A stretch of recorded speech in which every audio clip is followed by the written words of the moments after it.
Weak ಆಗಿರುವಂತಹ ಮಗನನ್ನ ತಂದೆ ತಾಯಿ ಇಷ್ಟಪಡೋದಿಲ್ಲ. ದುರ್ಬಲನಾಗಿರುವಂತಹ ಗಂಡನನ್ನ ಹೆಂಡತಿ ಯಾವುದೇ ಕಾರಣಕ್ಕೂ ಇಷ್ಟಪಡೋದಿಲ್ಲ. ಉದ್ಯೋಗ ಇಲ್ಲದೆ ಇರುವಂತಹ ಸ್ನೇಹಿತನನ್ನ ಸ್ನೇಹಿತರು ಕೂಡ ಗೌರವಿಸೋದಿಲ್ಲ. Be alone, don't worry. ಜಗತ್ನಲ್ಲಿ ಯಾರು ಕೂಡ ಶಾಶ್ವತವಾಗಿ ನಿಮ್ ಜೊತೆ ಇರೋಕ್ಕಾಗಲ್ಲ. ನನಗೆ ಸ್ನೇಹಿತರು ಇಲ್ಲ ಅಂತ ಹೇಳಿ ಕೆಟ್ಟ ಜನರ ಸಹವಾಸ ಎಲ್ಲ ಮಾಡ್ಲಿಕ್ಕೆ ಹೋಗ್ಬೇಡಿ. ಕುತ್ತಿಗೆ ಕೆಳಗಿನ ಭಾಗಕ್ಕೇನೆ ಸಾಕಷ್ಟು ಇನ್ವೆಸ್ಟ್ ಮಾಡೋದು ಅಲ್ವಾ?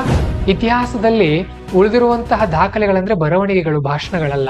ನೀವು ಈ ಕಡೆ ಇನ್ಸ್ಟಾಗ್ರಾಮ್ ತೆಗಿತೀರಿ, ಈ ಕಡೆ ಕಾಮಿಡಿ ನೋಡ್ತೀರಿ, ಈ ಕಡೆ ಯೂಟ್ಯೂಬ್ ಶಾರ್ಟ್ಸ್ ತೆಗಿತೀರಿ, ಇಲ್ಲೊಂದು ಯಾವುದೋ ಸುದ್ದಿ ನೋಡ್ತೀರಿ, ಈ ಕಡೆ ಟ್ವಿಟರ್ ತೆಗಿತೀರಿ, ಈ ಕಡೆ ಒಂದು ರಾಜಕೀಯ ಸುದ್ದಿಯನ್ನು ನೋಡ್ತೀರಿ, ಆ ಕಡೆ ಸ್ನ್ಯಾಪ್ಚಾಟ್ ಅಲ್ಲಿ ಯಾರೋ ಚಾಟ್ ಮಾಡ್ತಾರೆ, ಈ ಕಡೆ ವಾಟ್ಸ್ಆಪ್ ನಲ್ಲಿ ಯಾರೋ ಸ್ಟೇಟಸ್ ನೋಡ್ತೀರಿ. ಏನಾಯ್ತು ನಿಮ್ಮ ಮನಸ್ಸು?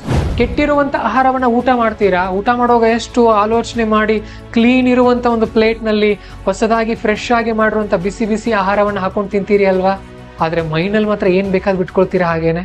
ಅಂದ್ರೆ ನಿಮ್ಮ ಮನಸ್ಸಿಗೆ ನೀವು ಬೆಲೆನೆ ಕೊಡ್ತಾ ಇಲ್ಲ ಅಂತ ಅರ್ಥ ಅಲ್ವಾ? ಊಟ ನೋಡಿದ್ರೆ ಹೊಟ್ಟೆಗೆ ಚೆನ್ನಾಗಿ ಹಾಕ್ತಾ ಇದೀರಿ, ಮೆದುಳಿಗೆ ಹೊಟ್ಟೆ ಫುಲ್ಲು, ಮೆದುಳು ಖಾಲಿ. ಏನಿದ್ರ ಅರ್ಥ? ನಿಮ್ಮ ಊಟದಲ್ಲಿ ಯಾರೋ ಒಬ್ರು ವಿಷ ಹಾಕಿದ್ರು ಅನ್ಕೊಡ್ರಿ, ಅದಕ್ಕೂ ಕೂಡ ಔಷಧಿ ಇದೆ.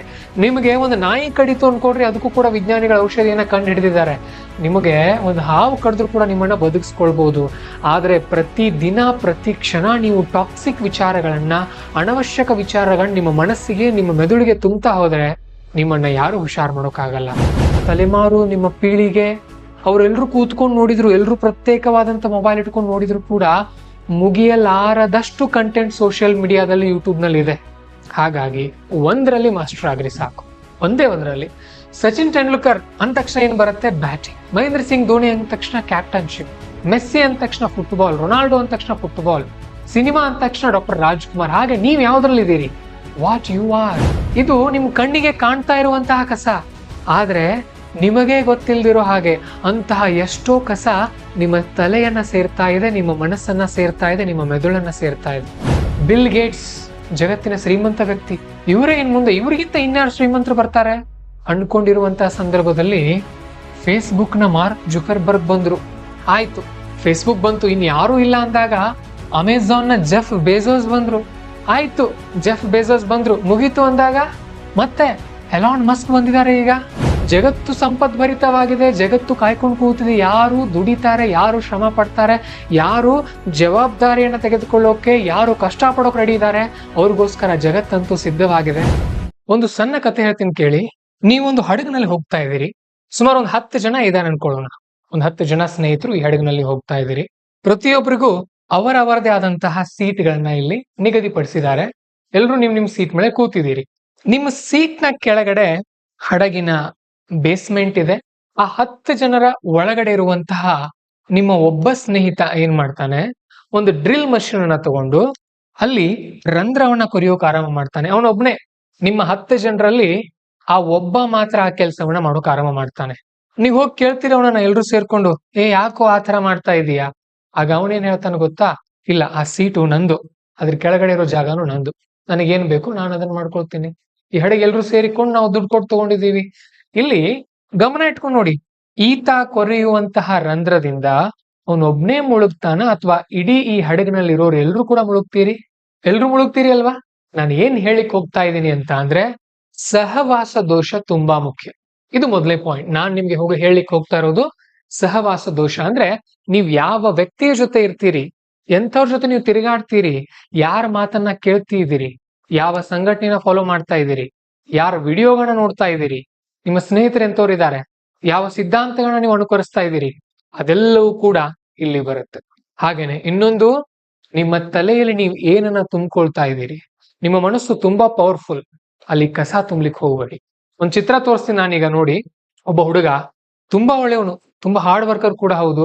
ಆದ್ರೆ ಅವನ ಸ್ನೇಹಿತ ಪ್ರತಿದಿನ ತಂದು ಒಂದಲ್ಲ ಒಂದು ಸೋಷಿಯಲ್ ಮೀಡಿಯಾ ಸುದ್ದಿಗಳನ್ನೇ ಅವನ ತಲೆಯಲ್ಲಿ ತುಂಬ್ತಾ ಇರ್ತಾನೆ. ಇವನಿಂದ ಒಳ್ಳೆ ಪ್ರೊಡಕ್ಟಿವಿಟಿ ಕೆಲಸ ಹೊರಗಡೆ ಬರುತ್ತೆ ಅನ್ಬೋದ ನಾವು? ಸಾಧ್ಯನೇ ಇಲ್ಲ. ಇವನನ್ನ ಹಾಳು ಮಾಡ್ತಾ ಇದ್ದಾನೆ ಇಲ್ಲಿ. ಅದೇ ಹುಡುಗ ಇದರಿಂದ ನಾನು ಆಚೆ ಬರಬೇಕು ಅಂತ ನಿರ್ಧಾರ ಮಾಡಿ 1-2-3 ವರ್ಷ ಚೆನ್ನಾಗಿ ಓದಿದ ಅನ್ಕೊಳ್ರಿ, ಒಳ್ಳೆ ಕೆಲಸದಲ್ಲಿ ತೊಡಗಿಸ್ಕೊಂಡ, ಓದಿದ ಅಥವಾ ದುಡಿದ ಅಂತ ಅಂದ್ರೆ ಮುಂದಿನ ದಿನಗಳಲ್ಲಿ he can enjoy his life. ನಾನ್ ಹೇಳುದು ಕೂಡ ಅದನ್ನೇ. ಒಂದು, ನಿಮ್ಮ ಸಹವಾಸ ಎಂತಹದಿದೆ, ಯಾರ ಜೊತೆ ನೀವಿದ್ದೀರಿ. 2, ನೀವೇನ್ ಮಾಡ್ತಾ ಇದ್ದೀರಿ. ಈ 2 ವಿಷಯಗಳ ಬಗ್ಗೆನೇ ಇವತ್ತಿನ ವಿಡಿಯೋದಲ್ಲಿ ನಾವು ಡಿಸ್ಕಸ್ ಮಾಡೋಣ. Welcome to Panchajanya IAS. ಈ ಚಿತ್ರದಲ್ಲಿ ನೋಡಿ, ಒಂದು ಕಂಬಳಿ ಹುಳು ಬರ್ತಾ ಬರ್ತಾ ದೊಡ್ಡದಾಗತ್ತೆ, ಆಮೇಲೆ ಸಣ್ಣದಾಗಿರುವಂತ ಒಂದು ಚಿಟ್ಟೆ ಆಗತ್ತೆ, ಆಮೇಲೆ ಸ್ವಲ್ಪ ದೊಡ್ಡದಾಗತ್ತೆ, ಕೊನೆಗೆ ಅದೊಂದು ಪಾತರಗಿತ್ತಿಯಾಗಿ ಹಾರಿ ಹೋಗ್ಬಿಡತ್ತೆ. ಇಲ್ಲಿ ಅಂಟ್ಕೊಂಡು ಇರ್ಬೇಕಾಗಿತ್ತದು, ಆದ್ರೆ ತನ್ನಲ್ಲಿ ತಾನು ಸಮಯವನ್ನ ಹೂಡಿಕೊಂಡು ಇನ್ವೆಸ್ಟ್ ಮಾಡ್ಕೊಂಡು ಶ್ರಮ ಪಟ್ಟದ್ರಿಂದ ಏನಾಯ್ತು, ಅದು ಪಾತರಗಿತ್ತಿ ಆಯ್ತು. ಪಾತರಗಿತ್ತಿಯಾಗಿ ಅಲ್ಲೇ ಉಳಿಲಿಲ್ಲ, ಜಗತ್ತನ್ನ ನೋಡೋಕೆ ಹೊರಡ್ತು. ಇದರ ಅರ್ಥ ಇಷ್ಟೇ, ಯಾವ ವ್ಯಕ್ತಿ ತನ್ನಲ್ಲಿ ತಾನು ಹೂಡಿಕೆ ಮಾಡ್ಕೊಳ್ತಾನೆ ಅವನು ತುಂಬಾ ದೊಡ್ಡ ಮಟ್ಟಕ್ಕೆ ಬೆಳಿತಾನೆ. ನಿಮ್ಮಲ್ಲಿ ನೀವು ಹೂಡಿಕೆ ಮಾಡ್ಕೊಡ್ರಿ. Your time is yours. ನಿಮ್ಮ ಸಮಯ ನಿಮ್ದು, ಅದನ್ನ ನೀವು ಪ್ರೊಡಕ್ಟಿವ್ ಆಗಿ ಬಳಸ್ಕೊಳ್ಬೇಕು. ಯಾವಾಗ ನಿಮ್ಮಲ್ಲಿ ನೀವು ಹೂಡಿಕೆ ಮಾಡ್ಕೊಳ್ಳಿಕ್ಕೆ ಆರಂಭ ಮಾಡ್ತೀರಿ, ಅವಾಗ ನಿಜವಾದ ಬದಲಾವಣೆ ಆರಂಭ ಆಗುತ್ತೆ. ಬಹಳಷ್ಟು ಜನ ಏನ್ ಮಾಡ್ತಾರೆ ಗೊತ್ತಾ, ದೊಡ್ಡ ಕನಸು ಕಾಣ್ತಾರೆ, ದೊಡ್ಡ ಕೆಲಸ ಮಾಡ್ಬೇಕು, ದೊಡ್ಡ ಸಾಧನೆ ಮಾಡ್ಬೇಕು ಅನ್ಕೊಳ್ತಾರೆ, ಮಲ್ಕೊಂಡ್ ಬಿಡ್ತಾರೆ. ಅದರಿಂದ ಸಾಧನೆ ಆಗತ್ತಾ? ಮಿಡಿಯಾಕರ್ ವರ್ಕ್ ಲೀಡ್ಸ್ ಟು ಮಿಡಿಯಾಕರ್ ರಿಸಲ್ಟ್ಸ್. ಮಿಡಿಯಾಕರ್ ಅಂದ್ರೆ ಏನ್ ಗೊತ್ತಾ? ನೀವೇ ಕಮೆಂಟ್ ಮಾಡಿ ನನಗೆ ಕಮೆಂಟ್ ಸೆಕ್ಷನ್ ಅಲ್ಲಿ. ಇಂಗ್ಲಿಷ್ ಕಲಿಬೇಕು ಅಂತಾರೆ, ಮಲ್ಕೊಂಡ್ ಬಿಡ್ತಾರೆ. ಬೆಳಿಬೇಕು ಅಂತಾರೆ, ಮಲ್ಕೊಂಡ್ ಬಿಡ್ತಾರೆ. ಶ್ರಮ ಪಡಬೇಕು ಅಂತಾರೆ, ಮಲ್ಕೊಂಡ್ ಬಿಡ್ತಾರೆ. ಶ್ರೀಮಂತ ಆಗ್ಬೇಕಂತಾರೆ, ಮಲ್ಕೊಂಡ್ ಬಿಡ್ತಾರೆ. ವಿಡಿಯೋ ಮಾಡ್ಬೇಕು, ಕಂಟೆಂಟ್ ಕ್ರಿಯೇಟರ್ ಆಗ್ಬೇಕು ಅನ್ಕೊಳ್ತಾರೆ, ಮಲ್ಕೊಂಡ್ ಬಿಡ್ತಾರೆ. ಹೇಗ್ ಸಾಧ್ಯ ಆಗತ್ತೆ? ಪ್ರಯತ್ನ ಇಲ್ಲದೆ ಫಲ ಹೇಗ್ ಸಾಧ್ಯ? ನೀವು ಆಕಾಶದಲ್ಲಿ ಗಗನಯಾನಿ ಆಗ್ಬೇಕು ಅನ್ಕೊಂಡಿದ್ದೀರಿ, ಅದನ್ನ ಬಿಟ್ಟು ನೆಲದಲ್ಲಿ ಉಳುಮೆ ಮಾಡ್ಕೊಂಡು ಕೂತ್ರೆ ಗಗನಯಾನಿ ಆಗ್ತೀರಾ? ಯಾವ ಕೆಲಸದಲ್ಲಿ ನೀವು ಯಶಸ್ವಿ ಆಗ್ಬೇಕು ಅನ್ಕೊಂಡಿದಿರೋ ಅದೇ ಕೆಲಸದಲ್ಲಿ ನಿಮ್ಮನ್ನ ನೀವು ತೊಡಗಿಸಿಕೊಳ್ಬೇಕಲ್ವಾ? ಬೇರೆ ಕೆಲಸ ಮಾಡ್ತಾ ಕೂತ್ರೆ ಅದ್ ಹೇಗ್ ಸಾಧ್ಯ ಆಗತ್ತೆ? ಬೇವಣ್ಣ ಬಿತ್ತಿ ನನಗೆ ರಸಪೂರಿತ ಮಾವಿನಕಾಯಿ ಬೇಕಂದ್ರೆ ಯಾರು ಕೊಡ್ತಾರೆ ನಿಮ್ಗೆ? ಹೇಗ್ ಸಾಧ್ಯ ಆಗತ್ತೆ? ಅದೇ ನಾನು ಹೇಳ್ದ್ನಲ್ಲ, ಒಬ್ಬ ವ್ಯಕ್ತಿ ಸೋಷಿಯಲ್ ಮೀಡಿಯಾದಲ್ಲಿ ಇರುವಂತ ಸುದ್ದಿಗಳನ್ನ ತಂತಂದ್ ನಿಮ್ಗೆ ಸುರು ಬಿಟ್ರೆ ನೀವು ಅದರಲ್ಲೇ ಕೂತ್ರೆ ಹೇಗೆ ಯಶಸ್ವಿ ಆಗ್ತೀರಿ ನೀವು? ಹಾಗಾಗಿ ಇನ್ನು ಮುಂದೆ 5 ವರ್ಷಗಳ ನಂತರ ನೀವು ಎಲ್ಲಿರ್ತೀರಿ ಅನ್ನೋದು ಯಾವ ವಿಷಯಗಳು ನಿರ್ಧಾರ ಮಾಡುತ್ತೆ ಗೊತ್ತಾ? ಕೇವಲ 3 ವಿಷಯಗಳು. ನಂಬರ್ 1, ನೀವು ಓದುವಂತಹ ಪುಸ್ತಕಗಳು. ಇವತ್ತು ಬಹಳಷ್ಟು ವಿದ್ಯಾರ್ಥಿಗಳನ್ನ ನಾವು ನೋಡ್ತಾ ಇರ್ತೀವಿ, ಎಲ್ರೂ ಸ್ಪರ್ಧಾತ್ಮಕ ಪರೀಕ್ಷೆಗಳಿಗೆ ಓದ್ತಾ ಇದ್ದಾರೆ. ಅವೇ ಸ್ಪರ್ಧಾತ್ಮಕ ಪರೀಕ್ಷೆಗಳಿಗೆ ಬೇಕಾಗುವಂತಹ ಪುಸ್ತಕಗಳು. ಪಾಲಿಟಿ, ಜಿಯೋಗ್ರಫಿ, ಎನ್ವೈರ್ಮೆಂಟ್, ಎಕನಾಮಿ, ಅವೆಲ್ಲ ನಿಮ್ಮನ್ನ ಪರೀಕ್ಷೆಯಲ್ಲಿ ಯಶಸ್ವಿ ಮಾಡಬಹುದೇ ಹೊರತು ಲೈಫ್ ನಲ್ಲಿ ಯಶಸ್ವಿ ಆಗೋಕೆ ಆ ಪುಸ್ತಕಗಳು ಸಾಕಾಗೋದಿಲ್ಲ. ನೀವು ಬಹಳಷ್ಟು ಸೆಲ್ಫ್ ಹೆಲ್ಪ್ ಬುಕ್ ಗಳನ್ನ ಓದ್ಬೇಕು. ಪರ್ಸನಾಲಿಟಿ ಡೆವಲಪ್ಮೆಂಟ್ ಬುಕ್ ಅಂತಾನು ಕೂಡ ಕರಿತೀವಿ ಅವುಗಳನ್ನ. ಬಹಳಷ್ಟು ಕಥೆಗಳನ್ನ ಓದ್ಬೇಕು, ಕಾದಂಬರಿಗಳನ್ನ ಓದ್ಬೇಕು. ಕಮೆಂಟ್ ಮಾಡಿ ನೋಡೋಣ ನಿಮ್ಮ ಫೇವರಿಟ್ ಪುಸ್ತಕವನ್ನ. ಈ ವಿಡಿಯೋನ ಪಾಸ್ ಮಾಡಿ ಕಮೆಂಟ್ ಮಾಡಿ ಇಲ್ಲಿವರೆಗೂ ನೀವು ಓದಿರುವಂತಹ ನಿಮ್ಮ ಫೇವರಿಟ್ ಪುಸ್ತಕ. ಓದದೇ ಜ್ಞಾನ ಬರೋದಿಲ್ಲ. ಜಗತ್ತಿನ ಶ್ರೇಷ್ಠ ವ್ಯಕ್ತಿಗಳೆಲ್ಲರೂ ಕೂಡ ಓದ್ತಾರೆ. ಮಾರ್ಕ್ ಜುಕರ್ಬರ್ಗ್ನ ತಗೊಳ್ರಿ, ಸಿಕ್ಕಾಪಟ್ಟೆ ಓದ್ತಾನೆ. ಮೈಕ್ರೋಸಾಫ್ಟ್ ಬಿಲ್ ಗೇಟ್ಸ್ ಸಿಕ್ಕಾಪಟ್ಟೆ ಓದ್ತಾರೆ. ಇವತ್ತು ಅಷ್ಟು ಒತ್ತಡದ ಕೆಲಸದಲ್ಲೂ ಕೂಡ IAS IPS ಅಧಿಕಾರಿಗಳು ಓದ್ತಾ ಇರ್ತಾರೆ. ಓದಿನಿಂದ ಬರುವಂತಹ ಜ್ಞಾನ ನಿಮ್ಗೆಲ್ಲೂ ಕೂಡ ಸಿಗೋದಿಲ್ಲ. ಇವತ್ತು ನೀವು ಸೋಷಿಯಲ್ ಮೀಡಿಯಾದಲ್ಲಿ ನಿಮಗೆ ಗೊತ್ತಿಲ್ಲದೆ ಇರೋ ಹಾಗೆ 1 ರಿಂದ 1.5 ಗಂಟೆ, ಕೆಲವೊಬ್ರು 3-4 ಗಂಟೆನೂ ಕೂಡ ವೇಸ್ಟ್ ಮಾಡ್ತಾರೆ. ಅದೇ 1 ಗಂಟೆನ ಒಂದ್ ಯಾವ್ದಾದ್ರು ಸೆಲ್ಫ್ ಹೆಲ್ಪ್ ಬುಕ್ ನಲ್ಲಿ ಒಂದ್ 10 ಪುಟಗಳಲ್ಲಿ ಇನ್ವೆಸ್ಟ್ ಮಾಡಿದ್ರೆ ಅನ್ಕೊಡ್ರಿ, ಒಂದ್ 10 ದಿನದಲ್ಲಿ ಒಂದು ಪುಸ್ತಕನೇ ಮುಗಿಯುತ್ತೆ. ಒಂದು 100 ಪುಟದ ಪುಸ್ತಕ. ನಿಮ್ಮ ಬದುಕೆ ಬದಲಾಗತ್ತೆ. ತಿಂಗಳಿಗೆ ಒಂದೇ ಒಂದು ಪುಸ್ತಕ ಈ ತರ ಮುಗಿಸ್ತಾ ಹೋದ್ರಿ ಅನ್ಕೊಳ್ರಿ, ಯಾವ ಲೆವೆಲ್ಗೆ ಬೆಳಿತೀರಿ ಗೊತ್ತಾ ನೀವು? ಇನ್ವೆಸ್ಟ್ ಮಾಡ್ರಿ, ಪುಸ್ತಕದಲ್ಲಿ ಇನ್ವೆಸ್ಟ್ ಮಾಡ್ರಿ, ಓದ್ರಿ, ಪುಸ್ತಕಗಳನ್ನ ಓದ್ರಿ. ಆಮೇಲೆ ನಾನು ಈಗಾಗಲೇ ಹೇಳಿದ್ನಲ್ಲ, ನೀವ್ ಏನ್ ನೋಡ್ತೀರಿ, ನಿಮ್ಮ ಮೊಬೈಲ್ ನಲ್ಲಿ ನೀವ್ ಏನ್ ಕನ್ಸ್ಯೂಮ್ ಮಾಡ್ತಾ ಇದ್ದೀರಿ, ಏನ್ ಟ್ವಿಟರ್ ನಲ್ಲಿ ನಡೀತಾ ಇರುವಂತಹ ರಾಜಕೀಯ ದೊಂಬರಾಟಗಳನ್ನ, ಇನ್ಸ್ಟಾಗ್ರಾಮ್ ನಲ್ಲಿ ಬರುವಂತಹ ಕಾಮಿಡಿ ರೀಲ್ಗಳನ್ನ, ಯೂಟ್ಯೂಬ್ ನಲ್ಲಿ ಬರುವಂತಹ ಶಾರ್ಟ್ಸ್ ಗಳನ್ನ, ಅಥವಾ ಯಾವ್ದಾದ್ರು ಒಂದು ಒಳ್ಳೆ ಕಂಟೆಂಟ್ ನೋಡ್ತಾ ಇದ್ದೀರಾ, 10 ನಿಮಿಷದ್ದು, 30 ನಿಮಿಷದ್ದು, 1 ಗಂಟೆದು, ಇವತ್ತೇನ್ ನೋಡ್ತೀರಲ್ವಾ ನೀವು, ಮುಂದೆ ಅದೇ ಆಗ್ತೀರಿ. ಒಬ್ಬ ಸಣ್ಣ ಹುಡುಗ WWE ನೋಡಿದ್ರೆ ಆತ ಏನ್ ಮಾಡ್ತಾನೆ, ಅವನ ಸ್ನೇಹಿತರ ಜೊತೆ ಕೂಡ WWE ಆಡೋಕೆ ಹೋಗ್ತಾನಲ್ವಾ? ಅದೇ ರೀತಿ ನೀವೇನ್ ನೋಡ್ತೀರಿ ಅಲ್ವಾ, ನೀವು ಅದನ್ನೇ ಮಾಡೋಕ್ ಹೋಗೋರು ಮುಂದೆ, ಬೇರೆ ಏನೂ ಮಾಡಲ್ಲ. ಹಾಗಾಗಿ ದೊಡ್ಡ ದೊಡ್ಡ ವ್ಯಕ್ತಿಗಳ ಸಾಧನೆಗಳನ್ನ ನೋಡಿ, ಒಳ್ಳೆ ಒಳ್ಳೆ ಸಿನಿಮಾಗಳನ್ನ ನೋಡಿ ಅದನ್ನೇ ಮಾಡೋಕ್ ಹೋಗ್ತೀರಿ ನೀವು ಕೂಡ. ಕೆಟ್ಟದನ್ನ ನೋಡಿದ್ರೆ ಕೆಟ್ಟದೇ ನಿಮ್ಮಿಂದ ಆಗೋದು, ಒಳ್ಳೇದನ್ನ ನೋಡಿದ್ರೆ ಒಳ್ಳೇದೇ ಆಗೋದು. ಒಳ್ಳೇದೇ ನೋಡ್ಕೊಳ್ರಿ. ಇದು 2ನೇದು. 1ನೇದು ಪುಸ್ತಕ, 2ನೇದು ನಿಮ್ಮ ವೀಕ್ಷಣೆ, ನೋಡೋದು, ಕೇಳೋದು, ಆಮೇಲೆ 3ನೇದು ನಿಮ್ಮ ತಂಡ. ಹಿರಿಯರು ಹೇಳ್ತಾರೆ, ಒಳ್ಳೆ ಸ್ನೇಹಿತರು ಇಲ್ದೇ ಇದ್ರೂ ಕೂಡ ಪರವಾಗಿಲ್ಲ, ಒಂದು ಪುಸ್ತಕ ನಿಮ್ ಜೊತೆ ಇರ್ಲಿ. ಅಥವಾ ಕೆಟ್ಟ ಸ್ನೇಹಿತರನ್ನ ಮಾಡ್ಕೊಳ್ಳೋ ಬದಲು ಏಕಾಂಗಿ ಆಗಿದ್ರು ಕೂಡ ನಡೆಯುತ್ತೆ. Be alone, don't worry. ಜಗತ್ನಲ್ಲಿ ಯಾರು ಕೂಡ ಶಾಶ್ವತವಾಗಿ ನಿಮ್ ಜೊತೆ ಇರೋಕ್ಕಾಗಲ್ಲ. ನನಗೆ ಸ್ನೇಹಿತರು ಇಲ್ಲ ಅಂತ ಹೇಳಿ ಕೆಟ್ಟ ಜನರ ಸಹವಾಸ ಎಲ್ಲ ಮಾಡ್ಲಿಕ್ಕೆ ಹೋಗ್ಬೇಡ್ರಿ. ನಿಮ್ ಮೇಲೆ ನಿಮಗೆ ಆತ್ಮವಿಶ್ವಾಸ ಇದ್ರೆ ಸಾಕು. ಒಳ್ಳೆ ಉದ್ದೇಶ ಇದ್ರೆ ಒಳ್ಳೆಯವರು ಬಂದು ನಿಮ್ಗೆ ಒಂದಲ್ಲ ಒಂದ್ ಕಡೆ ಸಹಾಯ ಮಾಡೇ ಮಾಡ್ತಾರೆ. ನನಗೆ ಯಾರು ಇಲ್ಲ ಅಂತ ಸ್ನೇಹಿತರನ್ನ ಮಾಡ್ಕೊಳ್ಬೇಡ್ರಿ. ಒಬ್ಬ ವ್ಯಕ್ತಿಯಲ್ಲಿ ಒಳ್ಳೆ ಗುಣ ಇದ್ರೆ ಅವನ ಹತ್ರ ಹೋಗಿ ಸ್ನೇಹ ಮಾಡ್ಕೊಳ್ರಿ. ಕೆಟ್ಟ ಸ್ನೇಹಿತರು ನಿಮ್ಮನ್ನ ಕೆಟ್ಟ ದಾರಿಗೆನೆ ಕರ್ಕೊಂಡು ಹೋಗೋದು. ಇಲ್ಲ, ನಾನು ಕೆಟ್ಟ ಸ್ನೇಹಿತರ ಜೊತೆ ಇದ್ದು ಒಳ್ಳೆ ವ್ಯಕ್ತಿ ಆಗ್ತೀನಿ ಅಂತ ಅಂದ್ರೆ ಇಟ್ ಈಸ್ ಇಂಪಾಸಿಬಲ್. ಯಾವುದು ಎಲ್ಲಿರ್ಬೇಕು ಅಲ್ಲೇ ಇರ್ಬೇಕು ಅದು. ಆ ಹಡಗಿನ ಉದಾಹರಣೆ ನಾನು ನಿಮಗೆ ಕೊಟ್ಟೆ, ಗೊತ್ತಾ? ನೆನ್ಪಿರ್ಬೇಕದು ನಿಮಗೆ. ನಿಮ್ಮ ಬದುಕನ್ನ ಹಾಳು ಮಾಡೋದು ಸ್ನೇಹಿತರೆ, ನಿಮ್ಮನ್ನ ಬೆಳೆಸೋದು ಕೂಡ ಸ್ನೇಹಿತರೆ. ಯಾವ ಸ್ನೇಹಿತರನ್ನ ಆಯ್ಕೆ ಮಾಡ್ಕೊಳ್ತೀರಿ ಅನ್ನೋದು ನಿಮ್ ಕೈಲಿ. ಅಬ್ಸರ್ವ್ ಮಾಡಿದೀರಾ, ಸಾಮಾನ್ಯವಾಗಿ ನಾವು ನಮ್ಮ ಈ ಕುತ್ತಿಗೆ ಕೆಳಗಿನ ಭಾಗಕ್ಕೇನೆ ಸಾಕಷ್ಟು ಇನ್ವೆಸ್ಟ್ ಮಾಡೋದು ಅಲ್ವಾ? ಮೊಬೈಲ್ ಖರೀದಿ ಮಾಡೋಕೆ ನಮ್ ಜನ ಕಿಡ್ನಿನೇ ಮಾರ್ಕೊಳ್ತಾರೆ, ಐಫೋನ್ ಖರೀದಿ ಮಾಡ್ತಾರೆ, ಅದೊಂದು ಹಠ, ಅದೊಂದು ಜಿದ್ ಅವ್ರಿಗೆ. ದೊಡ್ಡ ದೊಡ್ಡ ರೆಸ್ಟೋರೆಂಟ್ ಗಳಿಗೆ ಹೋಗ್ತಾರೆ ಪಾರ್ಟಿಗಳನ್ನ ಮಾಡೋಕೆ, ನಂಬರ್ ಹಚ್ಚಿ ನಿಂತು ಊಟ ಮಾಡ್ತಾರೆ ರೆಸ್ಟೋರೆಂಟ್ ಗಳಲ್ಲಿ ಆರ್ಡರ್ ಕೊಟ್ಟು. ಎಷ್ಟೋ ಜನ ಸಾವಿರಾರು ರೂಪಾಯಿ ಖರ್ಚು ಮಾಡ್ತಾರೆ ಅಲ್ಲಿ. ಇನ್ನು ಡ್ರೆಸ್ ಲೆವೆಲ್ ಅಂತೂ ಬಂದ್ರೆ ಮುಗೀತು, 10,000 20,000 ಕೊಟ್ಟು ಬಟ್ಟೆಗಳನ್ನ ಖರೀದಿಸಿರೋರು ಕೂಡ ಇದ್ದಾರೆ. ಆದ್ರೆ ಒಂದು ಪುಸ್ತಕ 100 ರೂಪಾಯಿ, 200 ರೂಪಾಯಿ, 300 ರೂಪಾಯಿ ಅಂತ ಅಂದ್ರೆ ನಮ್ ಕರ್ನಾಟಕದ ಜನ ಇನ್ನೂ ಹಿಂದೆ ಮುಂದೆನೆ ನೋಡ್ತಾರೆ. ನಿಜ ಹೇಳ್ತೀನಿ ನಿಮಗೆ, ತೆಲುಗು, ತಮಿಳು, ಮಲಯಾಳಂನಲ್ಲಿ ಎಷ್ಟು ಓದ್ತಾ ಇದಾರಲ್ಲ ಜನ, ಇವತ್ತು ಕರ್ನಾಟಕದಲ್ಲಿ ಅಷ್ಟು ಓದ್ತಾ ಇಲ್ಲ, ಕಡಿಮೆ ಆಗಿದೆ ಓದುಗರ ಸಂಖ್ಯೆ. ಶೋಕಿಗೋಸ್ಕರ ಪುಸ್ತಕಗಳನ್ನ ಖರೀದಿ ಮಾಡ್ತಾ ಇದಾರೆ ಎಷ್ಟೋ ಜನ. ನಿಜವಾದ ಸಂಪತ್ತು ಬರೋದು ಈ ಮೇಲೆ ನೀವೆಷ್ಟು ಹೂಡಿಕೆ ಮಾಡ್ತೀರಿ ನೋಡಿ ಅದರಿಂದ. ಇದನ್ನ ಯಾರಾದ್ರೂ ಪಾಲಕರು ನೋಡ್ತಾ ಇದ್ರೆ ನಿಮ್ ಮನೆಯಲ್ಲಿ ಸಾಧ್ಯ ಆದಷ್ಟು ಒಳ್ಳೆ ಒಳ್ಳೆ ಸೆಲ್ಫ್ ಹೆಲ್ಪ್ ಬುಕ್ ಗಳನ್ನ, ಕನ್ನಡ ಪುಸ್ತಕನೇ ತಂದಿಡ್ರಿ, ನಿಮ್ ಮಕ್ಕಳು ಓದ್ತಾರೆ. ಇವತ್ತು ನಮ್ ತಂದೆಯವರು ಸರ್ಕಾರಿ ಶಾಲೆಯ ಶಿಕ್ಷಕರಾಗಿದ್ರು. ಅವ್ರು ತಂದಿಟ್ಟಂತ ಪುಸ್ತಕಗಳನ್ನೆಲ್ಲ ಓದಿದ್ದೀನಿ ನಾನು ನಮ್ಮ ಮನೆಯಲ್ಲಿ. ಸುಮಾರು ಒಂದು 300-400 ಪುಸ್ತಕಗಳಿದೆ ನಮ್ಮ ಮನೆಯಲ್ಲಿ. ಅದರಲ್ಲಿ ಬಹಳಷ್ಟು ಸೆಲ್ಫ್ ಹೆಲ್ಪ್ ಬುಕ್ಗಳೇ, ಅಂದ್ರೆ ವ್ಯಕ್ತಿತ್ವ ವಿಕಸನದ ಪುಸ್ತಕಗಳೇ. ನೀವು ಆರಂಭ ಮಾಡ್ತೀರಿ ಓದೋಕೆ, ಸರ್ ಯಾವ್ದು ಓದ್ಲಿ ಅಂತ ನಾನು ಅದಕ್ಕೆ ನಿಮಗೆ ಸಲಹೆನೂ ಕೂಡ ಕೊಡ್ತೀನಿ. ಮೊಟ್ಟ ಮೊದಲಾಗಿ ಆರಂಭ ಮಾಡ್ಬೇಕಾಗಿರೋದು ನೀವು ಯಶಸ್ಸಿನತ್ತ ಪಯಣ, ಒಂದು ಅದ್ಭುತವಾದಂತಹ ಪುಸ್ತಕ. ಮಾಸ್ಟರ್ ಮೈಂಡ್, ಬಹಳಷ್ಟು ಇವೆ ಪುಸ್ತಕಗಳು, ಹಂತ ಹಂತವಾಗಿ ನಾನು ನಿಮ್ಗೆ ಹೇಳ್ತಾ ಹೋಗ್ತೀನಿ. ಹಾಗಾಗಿ ಈ ಆಡಂಬರಕ್ಕೆ ಎಷ್ಟು ನೀವು ಖರ್ಚು ಮಾಡ್ತೀರಿ ನೋಡ್ರಿ, ಅದರ 10% ಅನ್ನ ಪ್ರತಿ ವರ್ಷ, ನೀವು ಬಡವರಾಗಿನೇ ಇದೀರಿ ಅನ್ಕೊಳ್ಳೋಣ, ನೀವು ಬಡವರು, ತುಂಬಾ ಬಡವರೇ ಅನ್ಕೊಳ್ಳೋಣ, ಕಡು ಬಡವರು, ಪ್ರತಿದಿನ 1 ರೂಪಾಯಿದಂತೆ ಪ್ರತಿ ವರ್ಷಕ್ಕೆ 365 ರೂಪಾಯಿಗಳ ಒಂದು ಪುಸ್ತಕನ ಖರೀದಿ ಮಾಡೋಕ್ಕಾಗಲ್ಲ ನಿಮ್ಗೆ. 2-3 ಪುಸ್ತಕಗಳನ್ನ 360 ರೂಪಾಯಿದಲ್ಲಿ. ಬಡತನ ಅನ್ನೋದು ಆಲೋಚನೆಯಲ್ಲಿದೆ. 10,000 ರೂಪಾಯಿ ಕೊಟ್ಟು ಮೊಬೈಲ್ ಖರೀದಿ ಮಾಡ್ತೀರಿ, ಎಷ್ಟೋ 800-900 ಕೊಟ್ಟು 3 ತಿಂಗಳಿಗೆ ರಿಚಾರ್ಜ್ ಮಾಡಿಸ್ಕೊಳ್ತೀರಿ. ಅದನ್ನ ಒಂದು ಪುಸ್ತಕ ಖರೀದಿ ಮಾಡೋಕ್ಕಾಗಲ್ವಾ? Think on it. ಯಾಕಂದ್ರೆ ನಾನು ಯಾಕೆ ಹೇಳ್ತಾ ಇದ್ದೀನಿ, ಆ ಪುಸ್ತಕದಿಂದ ಸಿಗೋ ಜ್ಞಾನದಿಂದ ಕೋಟ್ಯಾಧಿಪತಿಗಳಾಗ್ಬೋದು ನೀವು. ಜ್ಞಾನ ನಿಮಗೆ ಬಹಳಷ್ಟು ಬರುತ್ತೆ.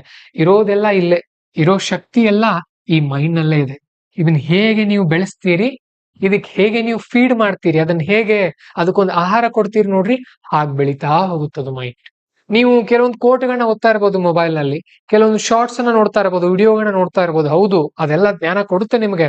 ಬಟ್ ಪುಸ್ತಕದಲ್ಲಿ ಓದುವಾಗ ಆ ಲೇಖಕನೊಂದಿಗೆ ಮಾತಾಡ್ತೀರಿ ನೋಡ್ರಿ, ಅದು ನಿಮ್ಗೊಂದು ಕೊಡುವಂತ ಕ್ಲಾರಿಟಿ ಇದೆ ನೋಡ್ರಿ. ಅದು ಬರೀ ಕೇಳೋದ್ರಿಂದ ಬರೋದಿಲ್ಲ.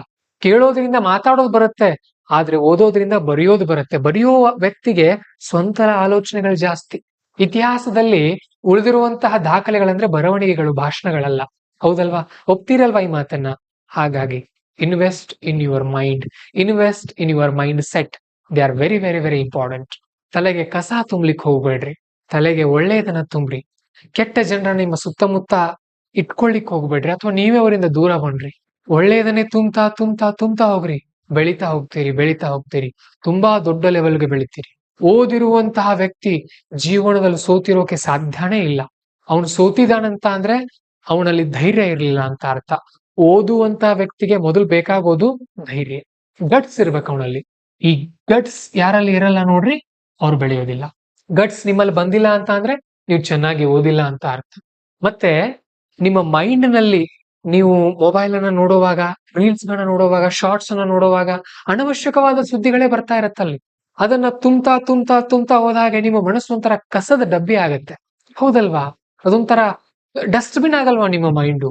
ಡಸ್ಟ್ಬಿನ್ ನಿಂದ ಉತ್ತಮವಾದಂತ ಪ್ರಾಡಕ್ಟ್ ಹೇಗೆ ಬರಬೇಕು ನೀವೇ ಹೇಳ್ರಿ? ಅದೊಂದು ದೇವಾಲಯದ ತರ ಇರಬೇಕು. ಯಾವ ಯಾವ ವಸ್ತುಗಳು ಎಲ್ಲೆಲ್ಲಿ ಇರಬೇಕು ಹಾಗೆ ಇರಬೇಕು. ನೀವು ಈ ಕಡೆ ಇನ್ಸ್ಟಾಗ್ರಾಮ್ ತೆಗಿತೀರಿ, ಈ ಕಡೆ ಕಾಮಿಡಿ ನೋಡ್ತೀರಿ, ಈ ಕಡೆ ಯೂಟ್ಯೂಬ್ ಶಾರ್ಟ್ಸ್ ತೆಗಿತೀರಿ, ಇಲ್ಲೊಂದು ಯಾವ್ದೋ ಸುದ್ದಿ ನೋಡ್ತೀರಿ, ಈ ಕಡೆ ಟ್ವಿಟರ್ ತೆಗಿತೀರಿ, ಈ ಕಡೆ ಒಂದು ರಾಜಕೀಯ ಸುದ್ದಿಯನ್ನ ನೋಡ್ತೀರಿ, ಆ ಕಡೆ ಸ್ನಾಪ್ ಚಾಟ್ ಅಲ್ಲಿ ಯಾರೋ ಚಾಟ್ ಮಾಡ್ತಾರೆ, ಈ ಕಡೆ ವಾಟ್ಸ್ಆಪ್ ನಲ್ಲಿ ಯಾರ್ದೋ ಸ್ಟೇಟಸ್ ನೋಡ್ತೀರಿ. ಏನಾಯ್ತು ನಿಮ್ ಮನಸ್ಸು? Is it concentrated? ತಲೆಯನ್ನ ತಿಪ್ಪೆ ಮಾಡ್ಕೊಳ್ತಾ ಇದ್ದೀರಿ, ಮನಸ್ಸನ್ನ ಡಸ್ಟ್ಬಿನ್ ಮಾಡ್ಕೊಳ್ತಾ ಇದ್ದೀರಿ. ಬೇಡ, ಬೇಡವೇ ಬೇಡ. ಅದರಿಂದ ಆಚೆ ಬನ್ನಿ. ಇವತ್ತಿನಿಂದಾನೇ ಡಿಸೈಡ್ ಮಾಡ್ಕೊಡ್ರಿ, ನಾನಿನ್ ಮುಂದೆ ನನ್ನ ಮನಸ್ಸನ್ನ ಅಥವಾ ನನ್ನ ಮೈಂಡ್ ಅನ್ನ ಕಂಟ್ರೋಲ್ ಇಟ್ಕೊಳ್ತೀನಿ. ಒಳಗಡೆ ಏನ್ ಹೋಗ್ಬೇಕು ಅನ್ನೋದನ್ನ ಡಿಸೈಡ್ ಮಾಡ್ಬೇಕಾಗಿರೋರು ನೀವು. ಅಲ್ಲಿ ಯಾವುದೋ ಒಂದು ದೊಡ್ಡ ಕಂಪನಿ ಅಲ್ಲ, ಯೂಟ್ಯೂಬ್ ಅಲ್ಲ, ಫೇಸ್ಬುಕ್ ಅಲ್ಲ, ಇನ್ಸ್ಟಾಗ್ರಾಮ್ ಅಲ್ಲ, ವಾಟ್ಸಾಪ್ ಅಲ್ಲ, ಅಥವಾ ಸ್ನ್ಯಾಪ್ಚಾಟ್ ಅಲ್ಲ.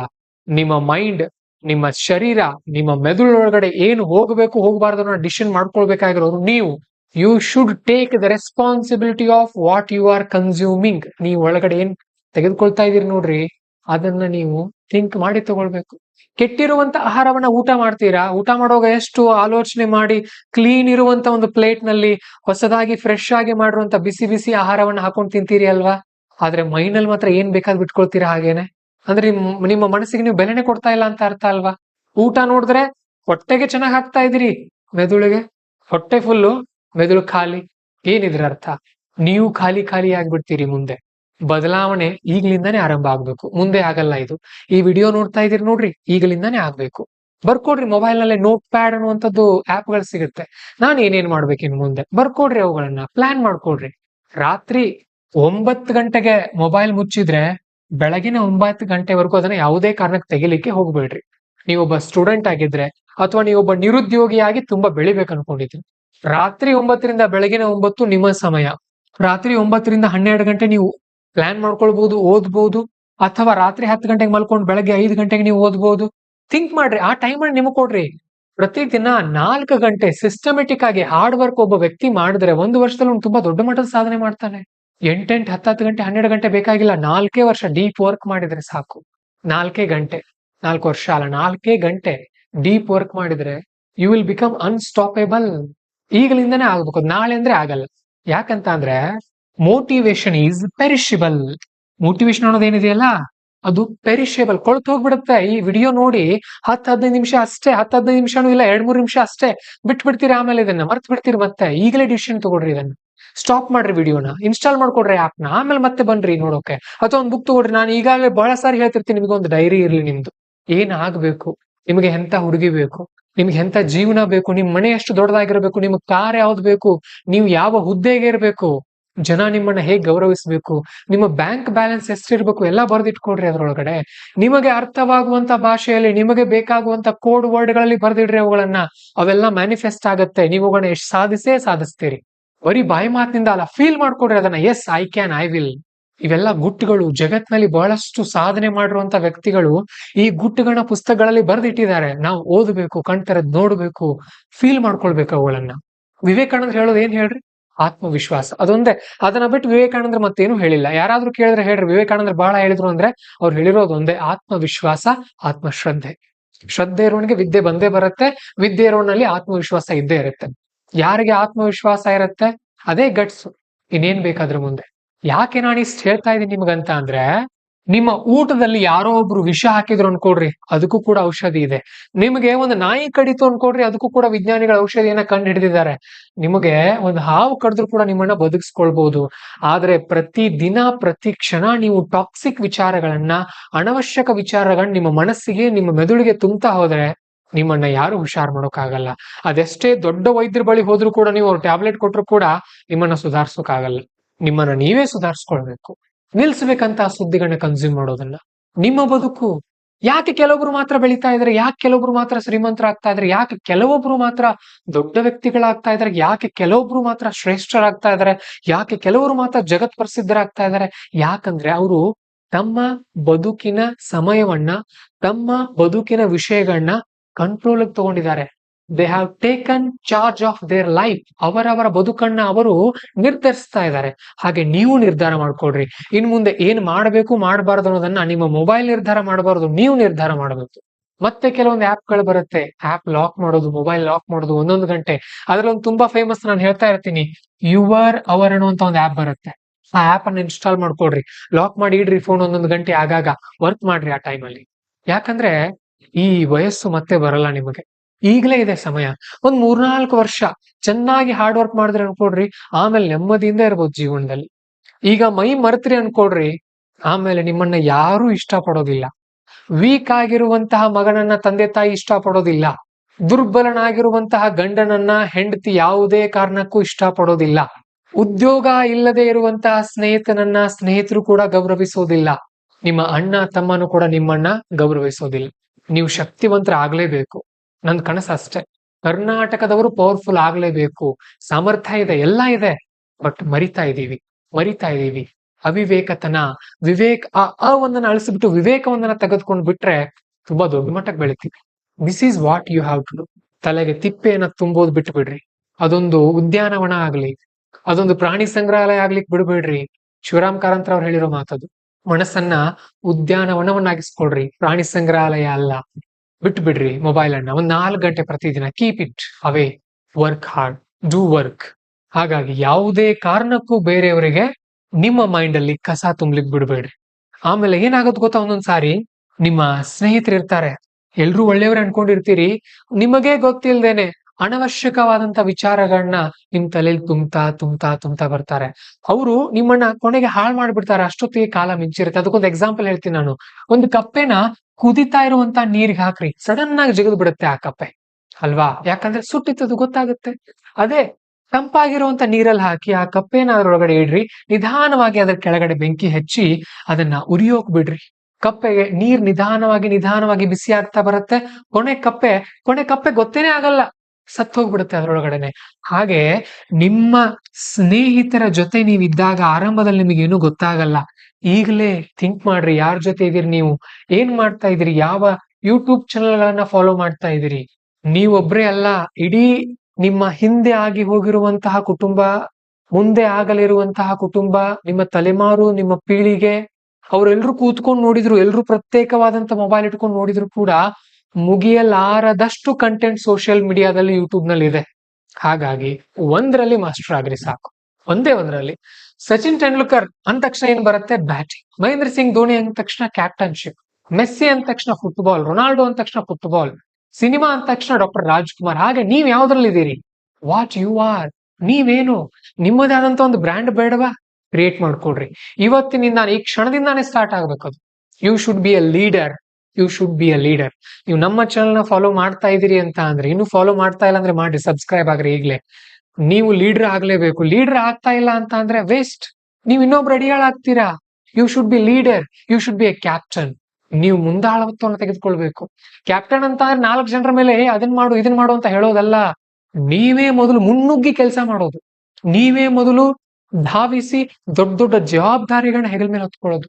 ಅಂತಹ ವ್ಯಕ್ತಿ ನೀವು ಆಗ್ಬೇಕು. ಅದು ಯಾವಾಗ ಬರುತ್ತೆ? ನಿಮ್ಮಲ್ಲಿ ಸಾಮರ್ಥ್ಯ ಇದ್ದಾಗ. ಆ ಸಾಮರ್ಥ್ಯ ಯಾವಾಗ ಬರುತ್ತೆ? ಮನಸ್ಸಿನಲ್ಲಿ ಕಸವನ್ನ ತೆಗೆದು ಒಳ್ಳೆ ಅಂಶಗಳನ್ನ ಸೇರಿಸ್ಕೊಂಡಾಗ. ಆಗ ಶಕ್ತಿ ಬರುತ್ತೆ.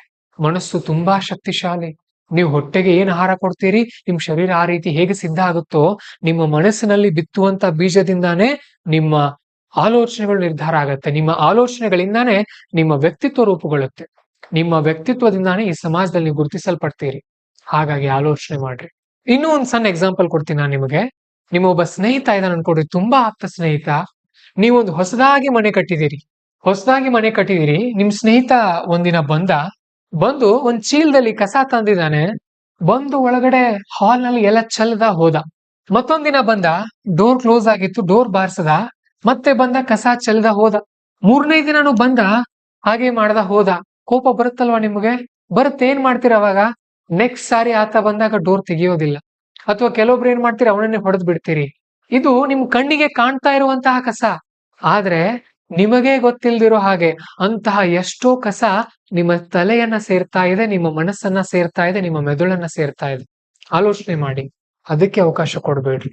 ಇದು ಅದು ಕಾಣ್ತಾ ಇಲ್ಲ. ಇದಕ್ಕೆ ಪ್ರತಿಕ್ರಿಯೆನ 2-3 ದಿನದಲ್ಲೇ ಕೊಟ್ಟು ಬಿಟ್ರಿ. ಅದಕ್ಕೆ ಪ್ರತಿಕ್ರಿಯೆನ ಎಷ್ಟು ದಿನದ ನಂತರ ಕೊಡೋರು, ಈಗಲೇ ಕೊಡ್ರಿ. ಅದಕ್ಕೂ ಕೂಡ ಲೇಟ್ ಮಾಡ್ಬೇಡ್ರಿ. ಯಾಕಂದ್ರೆ ಒಂದು ರಣಹದ್ದಿನ ಕೂಸು ಒಂದ್ಸಾರಿ ಈ ಕೋಳಿ ಪಿಳ್ಳಿಗಳ ನಡುವೆ ಬಿತ್ತಂತೆ. ಎಷ್ಟೋ ವರ್ಷಗಳವರೆಗೂ ಅದು ಗೊತ್ತೇ ಇಲ್ಲ ಅಂತೆ, ನಾನು ರಣಹದ್ದಿನ ಮಗು ಅಂತ. ಅವತರ ತರಾನೇ ಓಡ್ತಾ ಇತ್ತಂತೆ. ಒಂದ್ಸಾರಿ ದೊಡ್ಡ ರಣಹದ್ದು ಬಂದು ಅದನ್ನ ಎತ್ಕೊಂಡು ಹೋಗಿ, ಎಲ್ಲ ಕಣಪ್ಪ, ನೀನು ರಣಹದ್ದಿನ ಮಗು, ನೀನು ಹಾರಾಡು, ಎತ್ತರಕ್ಕೆ ಹಾರಬಹುದು ನೀನು ಅಂತ ತೋರ್ಸ್ದಾಗ ಗೊತ್ತಾಯ್ತಂತೆ, ಹೌದು ನಾನು ಕೂಡ ರಣಹದ್ದಿನ ಮಗು, ನಾನು ರಣಹದ್ದ ಆಗ್ತೀನಿ ಮುಂದೆ ಅಂತ. ಹಾಗೆ ನಿಮ್ಮನ್ನ ನೀವೇ, ಇಲ್ಲ ನನ್ ಲೆವೆಲ್ ಇಷ್ಟೇ, ನೀವೇ ನಿಮ್ಗೆ ಚೌಕಟ್ಟನ್ನ ಹಾಕೊಂಡಿದ್ದೀರಿ.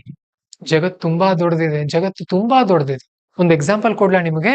ನಾವೆಲ್ಲರೂ ಏನ್ ಅನ್ಕೊಂಡಿದ್ವಿ, ಮೈಕ್ರೋಸಾಫ್ಟ್ ನ ಸಿಇಒ ಇದ್ದಂತಹ ಬಿಲ್ ಗೇಟ್ಸ್ ಜಗತ್ತಿನ ಶ್ರೀಮಂತ ವ್ಯಕ್ತಿ, ಇವರೇ ಇನ್ ಮುಂದೆ ಇವ್ರಿಗಿಂತ ಇನ್ಯಾರು ಶ್ರೀಮಂತರು ಬರ್ತಾರೆ ಅನ್ಕೊಂಡಿರುವಂತಹ ಸಂದರ್ಭದಲ್ಲಿ ಫೇಸ್ಬುಕ್ ನ ಮಾರ್ಕ್ ಜುಕರ್ಬರ್ಗ್ ಬಂದ್ರು. ಆಯ್ತು, ಫೇಸ್ಬುಕ್ ಬಂತು, ಇನ್ ಯಾರು ಇಲ್ಲ ಅಂದಾಗ ಅಮೆಜಾನ್ ನ ಜೆಫ್ ಬೆಜೋಸ್ ಬಂದ್ರು. ಆಯ್ತು, ಜೆಫ್ ಬೆಜೋಸ್ ಬಂದ್ರು, ಮುಗೀತು ಅಂದಾಗ ಮತ್ತೆ ಎಲಾನ್ ಮಸ್ಕ್ ಬಂದಿದ್ದಾರೆ. ಈಗ ನಮ್ ಭಾರತದಲ್ಲಿ ಟಾಟಾ ಬಿರ್ಲಾ ಮುಗೀತು, ಇನ್ ಮುಂದೆ ಯಾರು ಆಗಲ್ಲ ಅಂದಾಗ ಅಂಬಾಣಿಯವರು ಬಂದ್ರು. ಅಂಬಾಣಿಯವರಿದ್ದಾರೆ, ಇನ್ಯಾರು ಇಲ್ಲ ಅಂದಾಗ ಅದಾನಿಯವರಿದ್ದಾರೆ. ಸೊ ಜಗತ್ತು ಸಂಪದ್ಭರಿತವಾಗಿದೆ, ಜಗತ್ತು ಕಾಯ್ಕೊಂಡು ಕೂತಿದೆ. ಯಾರು ದುಡಿತಾರೆ, ಯಾರು ಶ್ರಮ ಪಡ್ತಾರೆ, ಯಾರು ಜವಾಬ್ದಾರಿಯನ್ನ ತೆಗೆದುಕೊಳ್ಳೋಕೆ, ಯಾರು ಕಷ್ಟ ಪಡೋಕೆ ರೆಡಿ ಇದ್ದಾರೆ, ಅವ್ರಿಗೋಸ್ಕರ ಜಗತ್ತಂತೂ ಸಿದ್ಧವಾಗಿದೆ. ಜಗತ್ತು ಕೈ ಬೀಸಿ ಕರಿತಾ ಇದೆ. ಆ ಕೈ ಬೀಸಿರುವಂತಹ ಜಗತ್ತಿನಲ್ಲಿ ಹೋಗಿ ಕುಳಿತುಕೊಳ್ಳೋದು ನಿಮ್ಮ ಜವಾಬ್ದಾರಿ. ಹಾಗಾಗಿ 2 ಅಂಶ ಗಮನದಲ್ಲಿ ಇಟ್ಕೊಡ್ರಿ. ಒಂದು, ನಿಮ್ಮ ಸಂಘ ಅಂದ್ರೆ ನಿಮ್ಮ ಸ್ನೇಹಿತರು. 2, ನೀವು ಕನ್ಸ್ಯೂಮ್ ಮಾಡ್ತಾರಂತ ವಿಚಾರಗಳು ತುಂಬಾ ಮುಖ್ಯ ಆಗತ್ತೆ. ಅವುಗಳನ್ನ ಒಳ್ಳೆಯದನ್ನ ತೆಗೆದುಕೊಳ್ರಿ. ಆಮೇಲೆ ನೀವು ನೋಡುವಂತಹ ವಿಡಿಯೋಗಳು, ಕೇಳುವಂತಹ ಸುದ್ದಿಗಳು, ಕೊನೆಗೆ ನಿಮ್ಮ ಸ್ನೇಹಿತರು. ಇದನ್ನೆಲ್ಲ ನೀವು ಒಂದ್ ಸಾರಿ ಕೂತ್ಕೊಂಡು ಪ್ಲಾನ್ ಮಾಡ್ಕೊಂಡು ಒಂದ್ ಡೈರಿ ತಗೊಂಡು ಬರಿತಾ ಹೋದ್ರಿ ಅನ್ಕೊಡ್ರಿ, mark my words, you are the next leader of Karnataka. ನಮಗ್ ಲೀಡರ್ಗಳು ಬೇಕು, ನಾನ್ ಬಯಸೋದು ಅದನ್ನೇ. ಲೀಡರ್ಗಳು, ಪ್ರತಿಯೊಬ್ರು ಲೀಡರ್ಗಳು ಬೇಕು, ಕ್ಯಾಪ್ಟನ್ಗಳು ಬೇಕು. ಕ್ಯಾಪ್ಟನ್ಗಳಂದ್ರೆ ಹೇಳಿದಿನಲ್ಲ, ಮುನ್ನುಗ್ಗೋರ್ ಬೇಕು, ಹೆಗಲಿನ ಮೇಲೆ ಜವಾಬ್ದಾರಿ ತಗೊಳ್ಳೋರ್ ಬೇಕು, ಮನಸ್ಸಿನಲ್ಲಿ ಜವಾಬ್ದಾರಿ ತಗೊಳ್ಳೋರ್ ಬೇಕು. ಆಗ್ತೀರಿ ಅಲ್ವಾ? ಎಸ್ ಅನ್ನೋ ಹಾಗಿದ್ರೆ ಒಂದ್ಸಾರಿ I am the best ITB ಅನ್ನೋದನ್ನ ಕಮೆಂಟ್ ಮಾಡ್ರಿ. ಮತ್ತೆ ಮುಂದಿನ ವಿಡಿಯೋದಲ್ಲಿ ಸಿಗೋಣ. ನಮಸ್ಕಾರ.